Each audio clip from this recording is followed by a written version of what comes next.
The Heavy Moon is my favorite weapon in this game.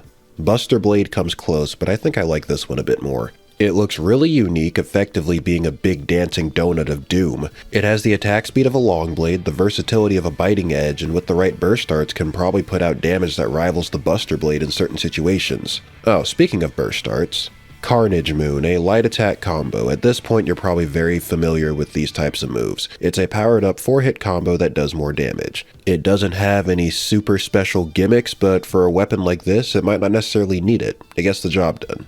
B tier. Fatal Upper is a heavy attack combo finisher. Your character scrapes the weapon across the ground before heaving it upwards. The hit itself doesn't do anything else, but it does leave you in the air to transition into aerial combos. The fact that it's an end of combo move really kinda hurts it though. I think it would have been better as a step attack. C tier. Moon Tempest is an attack that modifies your Moonstorm, which is the infinite combo you can perform in Axe mode. It doesn't have any additional effects aside from making the swing stronger, so it's useful, but there's better stuff I'm about to cover. I can't give it any higher than a C. Lunar Rage is another Moonstorm attack. As far as I'm concerned, it has no special effects either and does close to the same amount of damage. This one is slightly different in terms of how it looks though. The aura is green and your character spins around while they're swinging it. I'll bump it to a B because I think the animation is funnier, which makes this one a bit more fun to use. Roaring Axe combo. This move modifies your Moon Slash, which is the heavy attack you can perform after Moonstorm. This move is actually a 2-hit combo where the character slams the axe into the ground and then follows up with a sideways swing. It doesn't do anything else, but I do think it looks cool. Really makes it feel like you're giving the Origami the old wallop. A tier. Moonlit Dawn. This move is a modified Raging Moon, which is the charging attack you can do with the axe, very similar to Buster Blade's Charge Crush. When you start charging, a particle effect that looks kind of like a buzzsaw will start to gather on the axe. You can charge this up to a maximum of 3 charges, and releasing it and spamming the light attack button will have the player cut into the target. It does good damage. At level 3, it does insane damage and even ignores armor defense. However, there are some drawbacks, because of course there are. First of all, even with skills installed to reduce the charge time, not by much because this is God Eater 3's skill system we're talking about here, Moonlit Dawn is still the slowest charging attack in the entire game. Yes, even Buster Blade's Overkill takes less time to charge than this.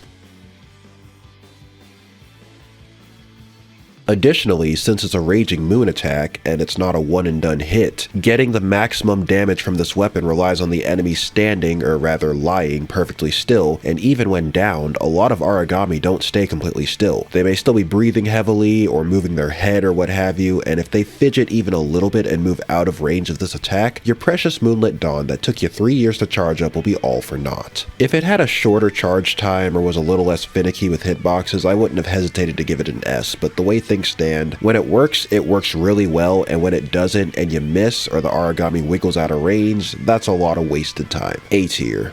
It's good, but it's high risk. Apocalypse Axe is another Raging Moon art. This one works similarly to a traditional Charge Crush that you'd typically have on a Buster Blade. Some pinkish red spikes form on the axe and it deals one singular hit with bonus damage to downed enemies. And because it's a charging attack, downed enemies are going to be the ones on the receiving end of this most of the time.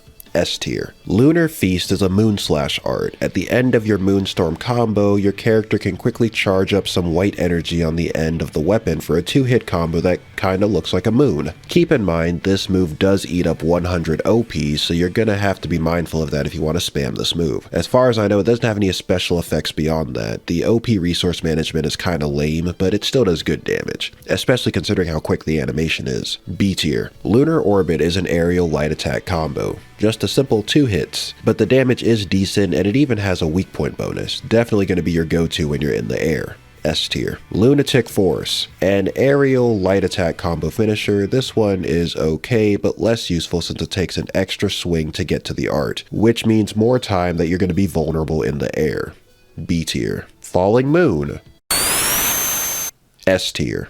Twilight Moon is an aerial heavy attack. Your character briefly switches the weapon into axe mode and slams it into the ground. It also makes a nice little crescent shape and it even pierces armor. A tier. Blade Waltz is a light step attack. Your character twirls the blade a bit, accompanied by an indigo colored aura that kinda looks like a shuriken. Animation is fairly quick and it has a weak point bonus. S tier. Tempest Step is a heavy step attack where your character spins, forming a small tornado around them. It doesn't look as impressive as the last one, but it does give you super armor. A tier. Super Moon is another heavy step attack. This one is more similar to Blade Waltz, where the art provides a weak point bonus. It does have a slight nanosecond long wind-up animation, but both are pretty close. Honestly, whether Super Moon or Blade Waltz is better for you is going to depend on personal preference. S tier. Moonlight Blade is another light step attack, but this one is very different from the others. It's basically an instant Raging Moon, and a pretty damn good one at that. It even comes with a down bonus. This actually means you can give your ground art slot to something else and rely on this for your heavy hitter if you want.